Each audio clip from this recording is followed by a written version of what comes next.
जो प्रथम स्नान था, इस दिन जो स्नान था वो अमृत स्नान नहीं था, लेकिन पौष पूर्णिमा थी और ऐसे में इसे पवित्र स्नान में गिना गया। और इसी दिन देखिए आंकड़ा जो आया, आंकड़ा दीजिएगा, आंकड़ा हम आपको बता रहे हैं। देखिए श्रद्धालुओं का आंकड़ा आप देख रहे हैं 1.70 करोड़, यानी 1 करोड़ 70 लाख।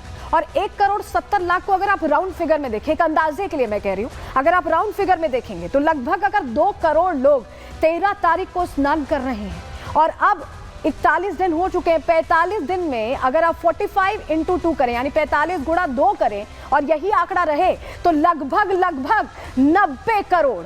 तो अगर आप थोड़ा मोटा मोटी समझें तो 90 करोड़ लोग कम से कम स्नान कर सकते हैं। आंकड़ा ऐसा है क्योंकि 13 तारीख की जो तस्वीर सामने आई उसने तो हमें यही बताया। और अब आपको दिखाते हैं पहले अमृत स्नान की तस्वीर। ये देखिए प्रथम अमृत स्नान की तस्वीर आप देख रहे हैं।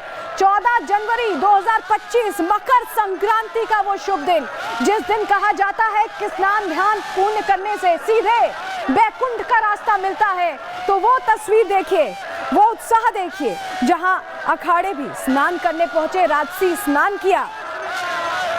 पहले अमृत स्नान में कहीं कोई दिक्कत ना आए, इसको लेकर तमाम तैयारी देखी गई। 14 जनवरी को 2025 मकर संक्रांति के दिन कैसे आस्था का सैलाब उमड़ा, ये तस्वीर हमने आपको दिखाई। और 13 तारीख को हमने आपको बताया था ना कि 1 करोड़ 70 लाख लोगों ने स्नान किया। और ये देखिए ये मकर संक्रांति के स्नान का डेटा, इसीलिए मैं कह रही हूं कि 90 करोड़ दूर नहीं है।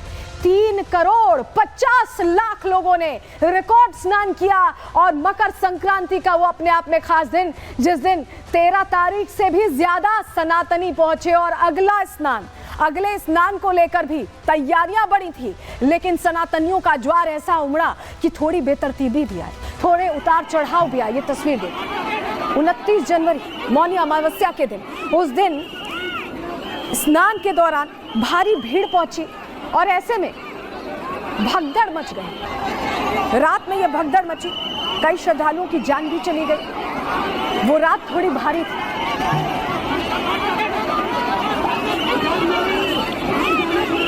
तो मौनी अमावस्या के दिन लोगों की भारी भीड़ पहुंची और उसके बाद भगदड़ की खबर आई। वो घटना, बीच में भी किसी भी आयोजन में उतार चढ़ाव आते हैं और ये वैसा ही उतार चढ़ाव था जो महाकुंभ के दौरान देखने को मिला। 29 जनवरी को मौनी अमावस्या थी और उस दिन के स्नान का विशेष महत्व रहता है। एक दिन पहले से ही प्रयागराज पहुंचने लगे थे श्रद्धालु और बड़ी संख्या में पहुंच रहे थे। पहले से ही श्रद्धालु घाट पर विश्राम कर रहे थे, वो इंतजार कर रहे थे कि वो सुबह का मुहूर्त आएगा, वो स्नान करेंगे। लेकिन अचानक भीड़ मचने से भगदड़ मच गई, कई श्रद्धालुओं की उस वक्त जान चली गई। मौनी अमावस्या पर भी लेकिन देखिए जान चली गई, कुछ घटनाएं हुई, लेकिन उतार चढ़ाव के बाद वापस पटरी पर दौड़ता दिखा महाकुंभ का ये आयोजन। और मौनी अमावस्या पर 7.64 करोड़, यानी 7 करोड़ 64 लाख।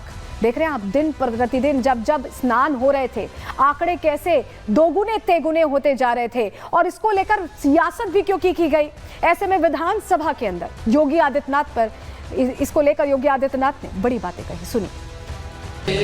समाजवादी पार्टी ने भी लिखा है कि महाकुंभ में मची भगदड़, सरकारी अव्यवस्था, कुप्रबंधन, भ्रष्टाचार के कारण हजारों लोग लापता हैं। कौन मरा कौन जिंदा कुछ पता नहीं चल रहा है। सिर्फ गोरखपुर क्षेत्र के 2 मंडलों में ही 35 लोग लापता हैं। महोदय, इसका जवाब हिंदुस्तान ने अगले दिन दिया कि महाकुंभ में लापता सभी श्रद्धालु घर पहुंचे। ये है, ये आपकी सच्चाई है। कितना झूठ बोलेंगे। अपनों से बिछड़े 44 श्रद्धालु घर पहुंचे। ये गोरखपुर का है और डिजिटल खोया पाया सेंटर लोगों को खोजने में कर रहा है मदद। मौनी अमावस्या के दिन 8,725 लोगों को उनके परिजनों को सुपुर्द किया गया। यानी दुष्प्रचार की भी एक सीमा होती है और उस सीमा को भी आज आप लोगों ने पार करके इस पूरे आयोजन को बदनाम करने की कोई कोर कसर नहीं छोड़ी है।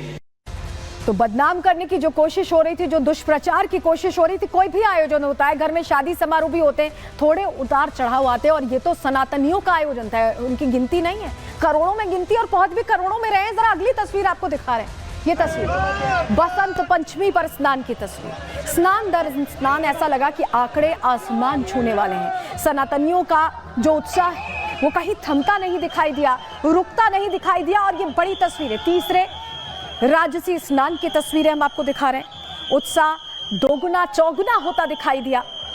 और बड़ी संख्या में लोग पहुंचते रहे। ये जो लोगों का सैलाब है ये थम नहीं रहा है, लेकिन इन स्नानों के बीच आपको बताएं कि कुंभ जाने की ललक लोगों के बीच दिखाई दी और ऐसे में देश के कोने कोने से कुंभ पहुंचने लगे लोग। 8 फरवरी को 12 फरवरी को स्नान था, ऐसे में 8 फरवरी को एक हादसा भी हो गया। नई दिल्ली रेलवे स्टेशन पर भगदड़ हो गई। कुंभ की ट्रेन पकड़ने के दौरान ये भगदड़ हुई और बताया जा रहा है गलत अनाउंसमेंट हुई थी, पटरी चेंज होने की गलत अनाउंसमेंट, स्पेशल ट्रेन आने की गलत अनाउंसमेंट हुई थी, उसके चलते ये भगदड़ हुई और हादसे में 18 लोगों की जान चली गई। ये घटना हुई और उसके बाद गुस्सा लोगों का भी फूटा, प्रशासन को लेकर सवाल भी किए गए, रेल मंत्रालय को लेकर भी सवाल किए गए। लेकिन चलिए आगे बढ़ते हैं, जरा अगली तस्वीर भी आपके लिए देखना जरूरी है, क्योंकि इन उतार चढ़ाव के बीच जो एक चीज लगातार देखी गई वो ये देखी गई कि सनातनी पहुंचते रहे। और यही वजह है कि 12 फरवरी को जब स्नान था तो खुद योगी आदित्यनाथ ने तड़के सुबह 3 बजे से उठकर व्यवस्थाओं की मॉनिटरिंग की। सुबह से ही वो नजर रखे हुए थे और ये उसी दिन की तस्वीर है। ये तस्वीर देखना इसलिए जरूरी है क्योंकि घटनाएं जो होती हैं बीच बीच में उससे थोड़ा एक ब्रेक जरूर लगता है, लेकिन सनातनियों की आस्था को कोई रोक नहीं सकता है, कहीं कोई थामा नहीं जा सकता। ये ऐसी चीज है जो बहती है अविरल धारा की तरह, संगम की तरह, और यही वजह है कि यहाँ पर वही तस्वीर देखने को मिली। और चलिए जरा आपको जानकारी दे देते हैं। 2 फरवरी बसंत पंचमी के दिन 2.57 करोड़, समझ रहे हैं आप, 2,57 लाख। वहीं 12 फरवरी को माघ पूर्णिमा के दिन 2 करोड़ लोगों ने स्नान किया। ये सनातनी विश्वास ही है कि स्नान का ये आंकड़ा बढ़ता जा रहा है। अभी जब मैं आपसे बात कर रही हूँ, जब आपको मैं खबर दे रही हूँ, तो 71 लाख लोग स्नान कर चुके हैं। और अगर ओवरऑल 41 दिन की बात करें, पूरा आंकड़ा आपके सामने रखें तो 60 करोड़ लोग स्नान कर चुके हैं। तो सोचिए ये आंकड़ा दिन दुना रात चौगुना बढ़ता जा रहा है और योगी आदित्यनाथ इसको लेकर क्या कह रहे हैं, सुनिए। गैर जिम्मेदाराना बयान समाजवादी पार्टी, कांग्रेस, आरजेडी और टीएमसी के नेताओं के द्वारा सनातन धर्म के जुड़े हुए सबसे बड़े आयोजन के प्रति दिए गए। महोदय, मैं ये जानना चाहता हूं कि क्या सनातन धर्म का अनुयायी बनना या सनातन धर्म के किसी आयोजन को भव्यता के साथ करना क्या कोई अपराध है? उस आयोजन को उन सीमाओं के साथ, उस आस्था को सम्मान देकर के आगे बढ़ाना क्या कोई अपराध है? और अगर अपराध है तो हमारी सरकार इस अपराध को कर रही है और आगे भी करेगी। तो देखिए तस्वीरें बता रही हैं कि इंतजाम कितने भव्य हैं, लेकिन अब आखिरी इंतजाम है और उसके लिए कड़े इंतजाम किए गए। आखिरी